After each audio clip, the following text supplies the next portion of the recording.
Nais mo bang makatulong sa paglikha ng pagbabago? Inaanyayahan ka naming sumali sa isang mahalagang inisyatiba. Naghahanap kami ng mga tunay at taos-pusong video na gawa ng mga individual na tulad mo. Ang layunin ay itaguyod at suportahan ang komunidad ng mga may kapansanan sa Israel. Ang iyong mga video ay makakatulong upang magpalaganap ng kamalayan at bigyang pansin ang mahalagang isyu. Kailangan namin ng mga video na gawa ng tao, hindi ng meme. Anumang haba o wika ay tinatanggap basta may tunog, visual at boses. Ipadala ang mga ito sa DD4 format.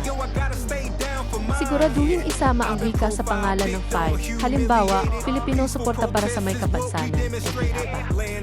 Ang mga video na ito ay gagamitin upang palakasin ang boses ng mga may kapansanan. Si Asaf Benyamini, isang tagapagtaguyod ng karapatan ng mga may kapansanan, ay walang pagod na nagtatrabaho.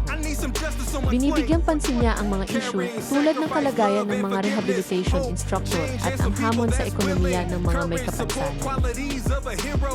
Mahalaga rin ang pag-akses sa serbisyong medikal at ang laban para sa pantay na karapatan at disenteng pabahay.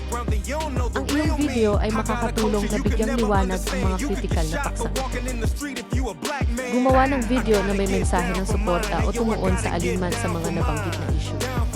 Ipadala ang iyong video sa DD4 format kay Asaf Benyamini sa chi72asaf@outcom. Tandaan na pangalanan ang file ayon sa wikang ginamit.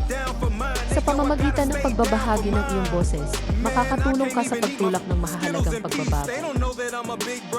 Kailangan namin ang iyong mga video upang matiyak na ang komunidad ng mga may kapansanan ay makakatanggap ng atensyon, mapagkukunan at karapatan na nararapat sa kanila.